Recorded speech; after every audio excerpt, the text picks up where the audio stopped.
어느 시골 마을 작은 교회에 간판 하나가 달려 있었습니다. 그 간판은 바람이 불면 삐그덕 소리를 내며 불안하게 흔들리고 있었습니다. 그 교회 앞을 지나가던 마을 사람이 친구에게 이렇게 말합니다. 이보게 친구, 저 간판 좀 보게. 저 간판이 마치 저 교회의 성도들 같지 않은가? 친구가 되물었습니다. 무슨 말이야 그게? 그러자 그 사람이 이렇게 말합니다. 예배당 안에서는 말씀대로 살고자 하지만 예배당 밖을 나오면 저렇게 비틀비틀 거리는 것처럼 말이네. 마치 신앙은 간판만 걸어놓고 행동은 세상 풍조를 따라가고 있다네. 이 이야기는 오늘날 그리스도인들의 민낯을 풍자하는 내용이라 해도 과언이 아닙니다. 진정한 그리스도인이라면 간판신앙으로 살지 않습니다. 삶으로 살아내는 생활신앙인으로 살아가게 됩니다. 우리는 국회의원이나 또 기업인에게는 도덕적 높은 잣대를 요구합니다. 물론 모든 사람이 다 진실하고 공정해야 하지만 특별히 그들에게 높은 잣대를 요구하는 것은 국민들의 세금으로, 국민들의 소비로 먹고 살기 때문입니다. 그래서 더 엄격한 잣대를 댑니다. 만약 그들이 정직을 말하고 공정을 외치지만 실상은 횡령과 탈세, 부정과 부패를 일삼는다면 온 국민의 지탄을 받을 것입니다. 교회도 마찬가지입니다. 세상 사람들에게 지탄받는 이유가 무엇입니까? 그것은 세상 사람들과 전혀 다르지 않기 때문입니다. 너희들은 달라야 하잖아. 너희들은 그렇게 하면 안 되잖아. 라고 말하는 이유가 무엇일까요? 너희들이 바로 세상의 기준이잖아. 라고 호소하고 있습니다. 하지만 교회는 그렇지 않습니다. 오히려 세상보다 못할 때가 많습니다. 세상 사람들이 교회를 보면서 많이 불편해하지만 그 중에 말만 살아있고 말한 대로 살지 않기 때문이라고 합니다. 그래서 그들은 교회 다니는 사람들은 나중에 천국에 가면 입만 둥둥 떠다니고 말 거야 라고 하는 내용을 들어보면 참으로 부끄러운 이야기 같습니다. 오늘 본문은 예수님의 산상수훈의 말씀입니다. 예수님은 마태복음 5장에서 7장까지 산상수훈을 말씀하셨는데 오늘 읽었던 이 본문의 말씀이 산상수훈을 총정리하는 핵심적인 내용입니다. 예수님은 결론을 아주 강하고 명확하게 말씀하십니다. 15절입니다. 거짓 선지자들을 삼가라. 조심하라는 말이죠. 그런데 왜 예수님은 강도를 조심하거나 사기꾼을 조심하라 라고 말하지 않고 거짓 선지자들을 조심하라 라고 하셨을까요? 강도를 만나면 재산을 잃습니다. 사기꾼을 만나면 인생이 망가집니다. 그러나 그런 것들은 다 이 땅에서 겪는 고통입니다. 거짓 선지자를 만나게 되면 이 땅에서 고통뿐 아니라 그 영혼이 파멸로 이끌게 되고 영원한 형벌, 지옥으로 가게 됩니다. 그러니 거짓 선지자들을 조심하라 라는 이 메시지는 마지막 시대를 살아가는 우리에게 신앙의 핵심 중의 핵심이 무엇인지를 말씀해 주고 있습니다. 예수님이 조심하라고 하신 거짓 선지자는 어떤 특징이 있습니까? 15절 보면 이렇게 말합니다. 양의 옷을 입고 너희에게 나아오나 속에는 노략질하는 일이라. 이들이 얼마나 교묘하게 위장하는지 언뜻 보기에는 다 양입니다. 그런데 그 속내는 일입니다. 그래서 분별이 쉽지 않습니다. 그런데 중요한 것은 그 속내가 드러나게 되면 이미 늦었습니다. 많은 피해를 입고 난 이후에 벌어지게 되죠. 그래서 정신을 똑바로 차려야 됩니다. 그렇다면 예수님이 참 선지자와 거짓 선지자를 어떻게 구분하는지를 말씀하고 계시는데 16절 같이 읽겠습니다. 그들의 열매로 그들을 알지니 가시나무에서 포도를 또는 엉겅퀴에서 무화과를 따겠느냐. 예수님은 절대 속일 수 없는 것이 하나 있는데 바로 열매다. 바로 그 열매를 말씀하셨습니다. 가시나무에서 어떻게 포도 열매가 맺힐 수 있느냐? 엉겅퀴 종자에서 무화과가 맺힐 수 있느냐? 절대 그럴 수 없다. 이것은 창조 이래에 단 한 번도 없었던 불변의 법칙입니다. 저희 장모님은 몇 년 전에 귀농하셔서 시골에서 농사를 지으시는데 포도나무를 심으시고 농사를 지으세요. 제가 사회가 되니까 걱정되지 않습니까? 장인어른 몸은 좀 괜찮으십니까? 장모님 열매는 많이 맺혔습니까? 라고 하자 장모님이 황당한 일이 벌어졌다고 그렇게 하소연하시는 거예요. 종묘상에 가서 거봉 종자를 달라고 해서 묘목을 사다 심었는데 알고 보니 이게 다른 종자였던 거예요. 그래서 너무 황당해서 그 종묘상에 찾아갔습니다. 아니, 사장님, 나는 거봉을 원했는데 왜 이렇게 다른 열매가 맺혔습니까? 라고 말하자 그 사장님, 저희들이 실수로 잘못 드렸다고, 죄송했다고 말을 하는 거예요. 당시 장모님은 너무나도 속상해 하셨고 또 막대한 피해가 있었습니다. 오늘날 이단도 마찬가지입니다. 겉으로 봐서는 알 수가 없어요. 어쩌면 진짜처럼 보입니다. 성경 공부도 얼마나 열심히 하는지, 또 전도도 얼마나 열심히 하는지, 그들이 일반 정통교회 목회자들보다 더 많이 공부하고 전도한다고 말합니다. 또 관심을 끌만한 질문을 많이 던지고 비유풀이, 한 번도 들어보지 못했던 비유풀이가 있다고 내가 가르쳐 주겠다고 말을 하죠.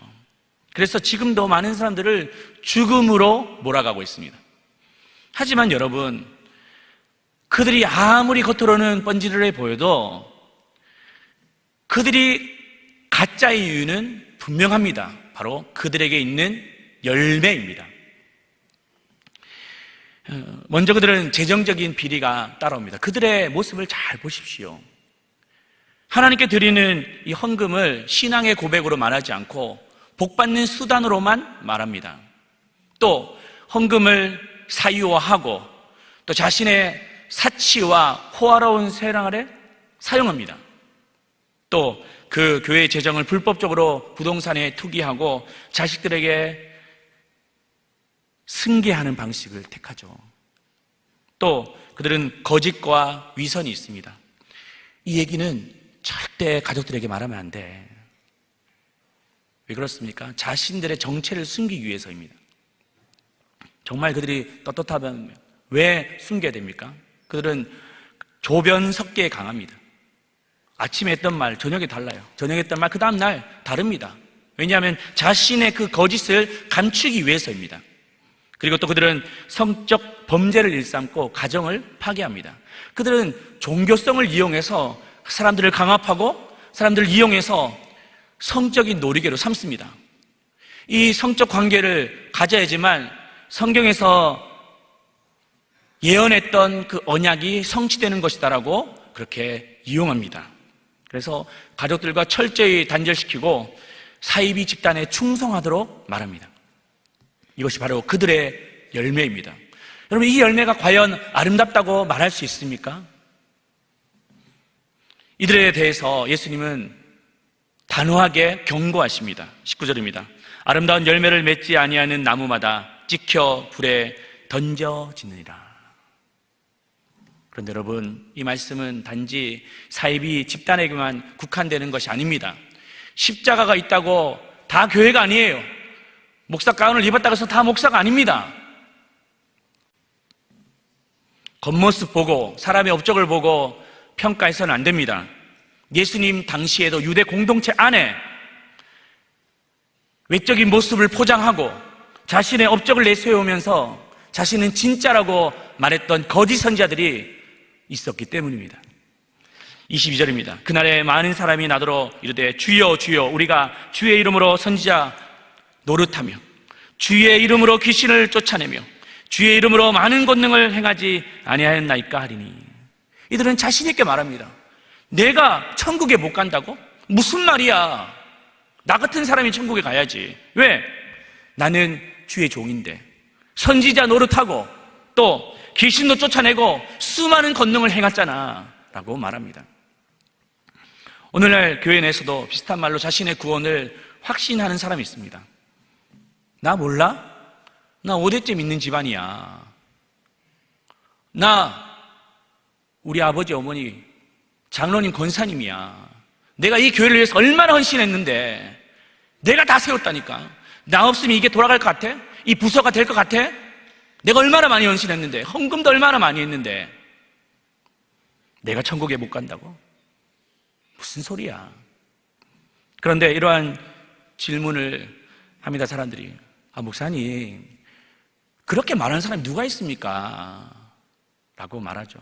하지만 예수님은 이런 자들이 많다고 하십니까? 적다고 하십니까? 오늘 이 말씀 보시면 22절, 그날에 많은 사람들이 나타나이르되, 많다라는 거예요. 정말 무시무시한 말씀이지 않습니까? 두렵지 않습니까, 여러분? 예전에 어느 기도원에 이런 간판이 붙어져 있는 것을 본 적이 있습니다. 신유, 능력, 축복. 그리고 그 옆에도 현수막이 크게 걸려져 있었는데, 암 환자 200명 치료, 디스크 환자 300명 치료, 그리고 뇌질환 환자 200명 치료. 이 기도원에서 많은 환자들을 고치고 치료하였다는 것을 홍보한 거예요. 근데 여러분, 그 이유가 무엇일까요? 사람들의 그 종교성을 이용해서 돈도 바치게 하고 몸도 바치게 하고 맹신하도록 만드는 것입니다. 물론 하나님은 교회를 통해서 병든 자를 치유하십니다. 회복하십니다. 그런데 문제는 그 치유를, 회복을 마치 인간이 했는 것처럼 말한다는 것이 문제예요. 내가 기도했으니까 병이 나았어. 내 안수기도로 귀신이 떠나갔어 라고 말하면서 하나님을 드러내는 것 같지만 결국에는 인간을 드러내고자 하는 인간의 그 속내와 욕심이, 탐욕이 그 안에 있다는 사실입니다. 목회를 하다 보면 저 역시 이런 유혹에 빠질 때가 많습니다. 어느 집사님이 암 진단을 받았어요. 얼마나 기가 막힐 노릇입니까? 눈물로, 목사님 나를 위해서 기도해달라고. 목사가 할 수 있는 게 뭡니까? 아무것도 없어요. 진심으로 기도하고 간절히 안수기도 하는 거예요. 그런데 얼마 후에 6개월 지나서 다시 검사를 했는데 암세포가 다 사라졌다는 거예요. 또 어느 성도님은 몸에 마비가 와가지고 이제 의사도 불가능하다고 얘기를 하죠. 할 수 있는 게 뭡니까? 찾아가서 그냥 기도하는 거예요. 하나님 도와달라고, 긍휼을 베풀어 달라고 기도합니다. 또 우리 온 성도들에게 기도 제목을 나누면서 같이 중보기 도해달라고 말합니다. 그런데 참 놀라운 하나님의 역사가 나타나는 거예요. 그 굳어졌던 몸이 풀리기 시작하고 회복되어지는 그런 모습을 보았습니다. 그러면 사람들이 어떻게 합니까? 사람을 주목하는 거예요. 저도 그런 일들을 겪으면 마치 내가 한 것처럼, 그래서 사람들에게 알려서 목회도 잘 되고 사람들도 더 몰리고 그렇게 하고 싶은 그런 유혹이 많습니다. 그런데 제가 있습니까? 하나님이 불쌍히 여겨주신 거예요. 그 성도의 믿음을 보시고 고쳐주셨습니다. 나의 개인의 경건과 능력으로 했다고 생각하십니까? 천만의 말씀입니다. 사도행전 3장에 보시면 성전 미문에 안진뱅이가 있었습니다. 베드로와 요한이 지나가다가 그 모습을 보고 나는 은과 금은 없거니와 내게 있는 나사렛 예수 그리스도로 명하노니 일어나 걸으라 했을 때 벌떡 일어났습니다. 그래서 사람들이 막 구름대처럼 몰려들었습니다. 그리고 베드로와 요한을 주목했습니다. 그때 베드로도 야, 이때 한몫 건지지, 이때 사람들 인기를 좀 얻지라고 할 수 있지 않습니까? 그런데 어떻게 합니까? 사도행전 3장 10절 보시면 베드로가 이것을 보고 백성에게 말하되 이스라엘 사람들아 이 일을 왜 놀랍게 여기느냐 우리 개인의 권능과 권능으로 이 사람을 걷게 한 것처럼 왜 우리를 주목하느냐. 이 모든 일은 내가 한 것이 아니라 나의 공로가 아니라 전적인 하나님의 은혜였다. 하나님이 시작하셨고 하나님이 과정도 완성도 하나님이 하셨다라고 선포하고 있습니다. 그런데 거짓 선지자는 어떻습니까? 전혀 다른 거예요. 이 모든 일들이 자신의 업적으로만, 자신의 공로로만 말하고 있습니다. 그래서 성도들에게 현혹시키는 거예요. 이런 모습은 비단 목회자에게만 해당되는 것이 아닙니다. 우리 모두에게 나무와 열매를 분별해야 되는데 마치 나무를 열매로 착각하는 자도 있습니다. 내가 성경 공부를 얼마나 많이 했는데 제자반 사역반까지 했어. 내가 교회에서 얼마나 중시적인 역할을 하는데 또 나는 직분을 받았어. 봉사도 얼마나 많이 하는데 이것은 열매가 아닙니다. 이것은 나무입니다. 주님은 그들을 향해 단호하게 말씀하십니다. 열매로 보아 알리라. 그렇다면 주님이 말씀하신 열매란 무엇일까요? 21절 말씀 같이 읽겠습니다. 나더러 주여 주여 하는 자마다 다 천국에 들어갈 것이요 다만 하늘에 계신 내 아버지의 뜻대로 행하는 자라야 들어가리라. 주여 주여 열정적인 구호만이 아니라 아버지의 뜻대로 행하는 자라야 구원을 받는다라고 말씀하십니다. 하늘에 계신 내 아버지의 뜻대로 행하는 자라야 천국에 들어갈 것이다. 여러분, 하나님의 뜻대로 행하고 있습니까? 하나님의 뜻대로 순종하고 있습니까? 그렇다면 주님의 뜻이 무엇일까요? 우리가 주님의 뜻을 알아야지 순종하고 주님의 뜻을 알아야 실천하지 않습니까? 1차적인 의미는 이 산상수훈의 전체의 그 내용을 가지고 우리가 순종하고 실천하는 자가 모래 위에 집을 짓는 것이 아니라 반석에 짓는 집이 될 것이다 라고 말씀하세요.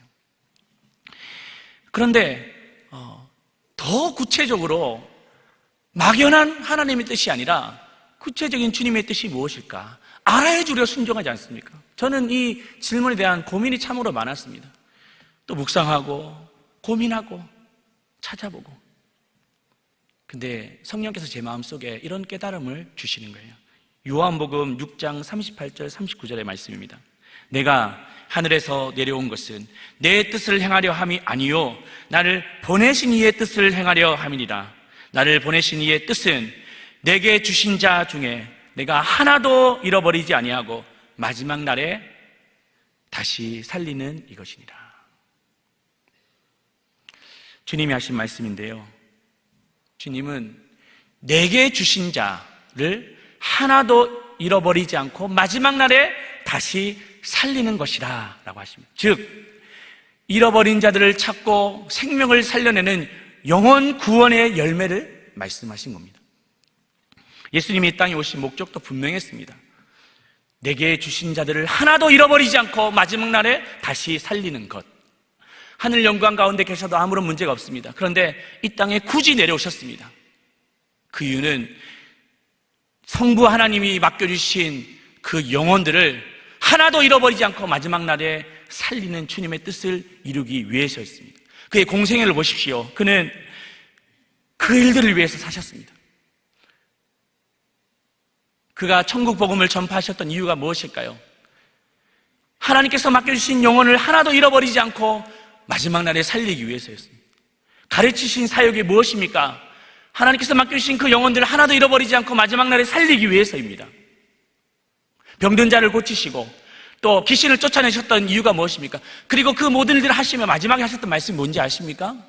내 믿음이 너를 구원하였느니라. 결국에는 그 영혼의 구원을 말씀하기 위해서 치료하신 거예요. 그 영혼을 회복하기 위해서 병도 고쳐주시고 귀신도 쫓아내신 겁니다. 마지막 십자가에 죽으실 그때도 오른편 그 강도를 향하여 오늘 네가 나와 함께 낙원에 있으리라. 그 마지막까지도 한 영혼을 살리고자 하는, 그 한 영혼도 잃어버리지 않고 다시 살리고자 하는 주님의 그 마음, 그 뜻을 이루어드렸던 거예요.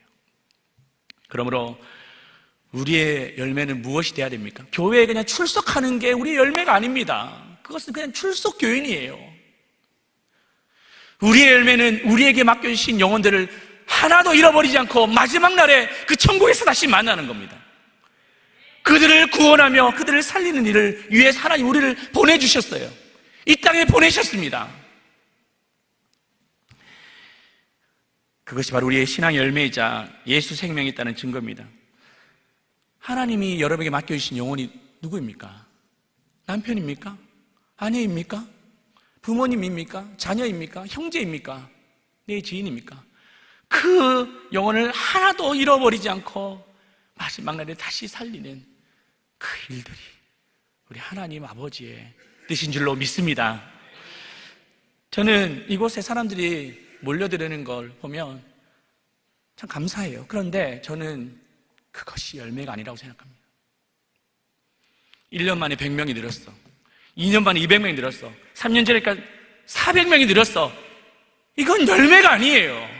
진정한 열매가 무엇입니까? 여러분, 한 사람 한 사람이 예수 그리스도를 만나고 회복되고 영원한 저 천국을 소망하며 믿음으로 살아가는 겁니다. 죄의 종로를 하는 인생이 죄를 끊고 하나님 앞에 회심하고 거룩한 길로 살아가는 것이 열매예요. 죽을 것 같고 인생이 무너진 그 상황 속에서 주님을 만나서 회심하고 그리스도의 일꾼으로 세워지는 것, 생명을 살리는 전도자의 자리로 세워지는 것, 그것이 바로 열매입니다. 여러분들이 수근수근 내 입술로 범죄하고 온갖 부정적인 말을 하다가도 성령께서 내 안에 들어오니까 달라지는 거예요. 주님을 만난 그 감격과 기쁨으로 새 방언이 나가고 진리의 말씀이 나가고 축복과 격려의 말이 사람을 살리는 그 언어가 나가는 것이 바로 열매입니다. 나무를 보고 열매라고 착각하지 마십시오. 저는 생명에 집착하는 이유가 있습니다. 제가 청년사역할 때 한 사건을 겪었는데요. 사무실에서 업무를 보고 있는데 한 청년이 와서 좀 상담 좀 하겠다는 겁니다. 근데 그 청년은 우리 교회 청년이 아니었어요. 그래도 와서 찾아서 왔다는데 이렇게 들어보니까 좀 문제가 많았습니다. 뉴에이지 음악을 들었어요. 그리고 프리메이슨 영상을 보고 있었습니다. 이게 다 사탄 숭배에 관한 내용이거든요. 심각해가지고 이 신방을 얘기를 나누고 하는데, 근데 제가 신방이 30분 뒤에 있었습니다. 계속 끌 수는 없어가지고 그러면 내가 다시 만나겠다. 내 연락처를 주면서 우리 일주일 뒤에 요때 다시 만나자. 또 급한 일 있으면 연락해라 라고 했습니다. 그리고 이제 돌려보냈어요. 그런데 며칠 뒤에 전화가 온 거예요. 경찰서에 전화 왔습니다. 그 청년이 스스로 목숨을 끊었다는 거예요. 저는 너무 충격이었습니다. 경찰이 몇 가지 질문을 하고 전화를 끊었는데, 물론 모든 게 다 제 잘못은 아닙니다. 하지만 제 잘못이 아니라고 말할 수 있을까요?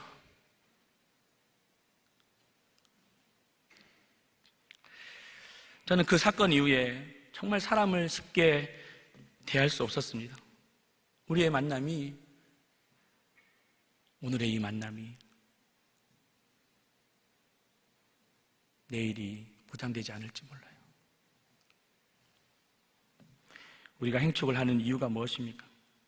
내게 주신 자를 하나도 잃어버리지 않고 마지막 날에 다시 살리기 위함입니다. 내일은 우리의 날이 아니에요. 보장할 수 없습니다. 내게 만나는 그 영혼들, 사람들, 가족들, 내일이 내 시간이 아니에요. 그래서 우리는 지금 침묵하시면 안 됩니다. 그들에게 다가가고 또 전해야 됩니다. 우리 언젠가 주님 앞에 무엇으로 설 것입니까? 그때 내게 주신 그 사람을 한 사람도 잃어버리지 않고 마지막 날에 다시 살리리라. 그 놀라운 언약의 성취가 우리 삶을 통하여 일어나기를 바랍니다. 한 어부의 아버지가 바다에서 풍랑을 만나 그만 죽었습니다. 아들은 너무 슬펐습니다. 하지만 마음을 다시 추스리고 그물을 챙겨 바다로 나갔습니다. 사람들이 지금 도대체 뭘 하고 있냐고, 아버지가 저렇게 죽는 것을 못 봤냐고, 왜 다시 저 바다를 향해 나가고 있냐. 그때 이 아들은 그 사람을 향해 이렇게 말했습니다. 당신들의 아버지는 어디에서 죽었어? 침대에서 죽었지. 그런데 왜 당신은 매일같이 침대를 향해 가고 있는단 말이에요.